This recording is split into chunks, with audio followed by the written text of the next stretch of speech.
I am your host Morten, and this is another CMEPG video. Welcome. It's a hobby vlog, and it's gonna be my last one for quite a while, about a month, I would say, 4 weeks, something like that.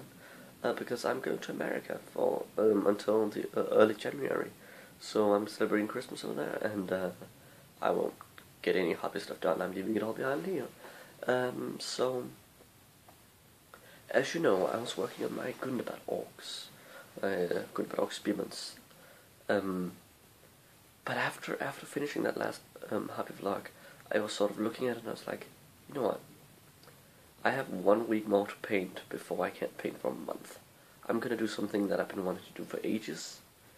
So that's what I did. And based on the title, you already know what that is. So let's just go and take a look at him. And here he is, the Gundabad Orc General. So, just let that soak in for a moment. Yes. I started working on him. Well, I had to assemble him first. I don't know, during the weekend, I think. There wasn't much green stuff to do. It was quite easy to assemble, and there wasn't much that I had to remove.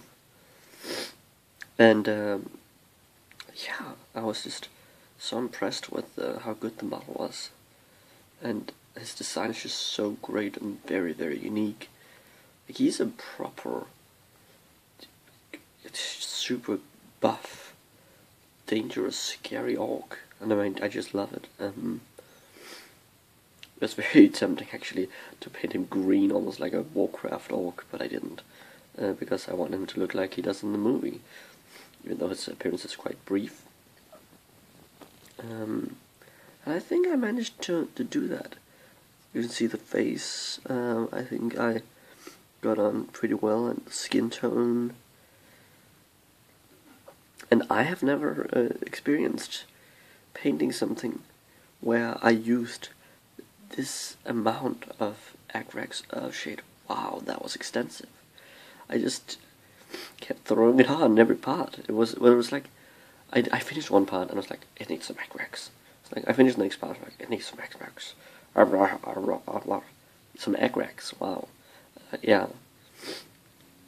And I just kept, every time I finished one part, I was like, I need to add some Agrax to that to make it look a little bit dirtier. So I think, not everything, but I'll say about 3/4 or 5, like very close to all of the model is Agrax. Obviously, this weapon isn't, but yeah, anyway, and a few other things.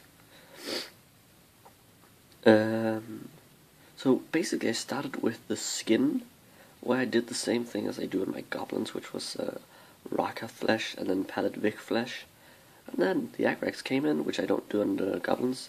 But after the Agrax, I felt like, need a bit more highlighting, so what I did was that I actually, I think I did 2 coats of Agrax, if I remember correctly. And then after that, I decided to highlight it again, but suddenly the Palette Vic flesh was too bright on that, so I used Raka flesh as the final highlight, actually. Which worked quite well, I think. I gave him blue eyes. I don't know if you can see that in this quality, but I did. Trust me. And then I did the beard afterwards. And well, I used, I think it was called One Eye Flash, and then I used Agrax in that, and then, yeah, that was sort of how that worked. I had to, then I did the red on the beard, and I did the teeth.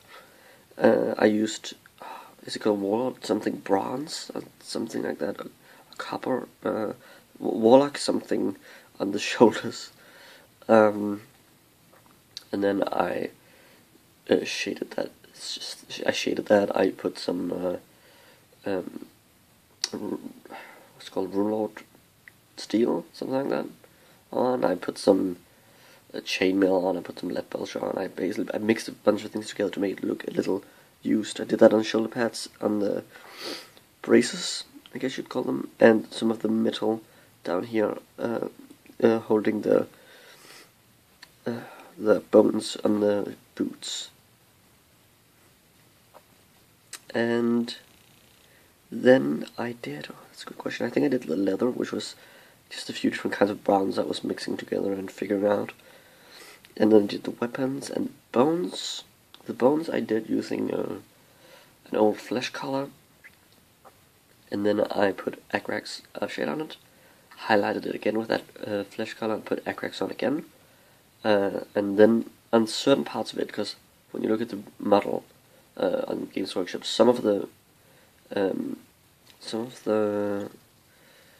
bones are slightly lighter than others, like at the bottom of the weapon and the handles of the swords, for example, where it's slightly lighter. So I put some padded wig flesh on that, and then I used Agrax again to shade it a bit down to make it less bright and colorful. And the weapon as usual, like that belcher, non-oil, some iron breaker, some chainmail. Same with all the metal really.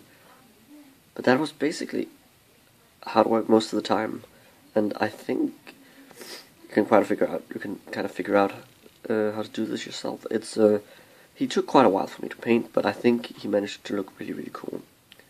So that is my last hobby vlog for a long time. So I hope you enjoyed it.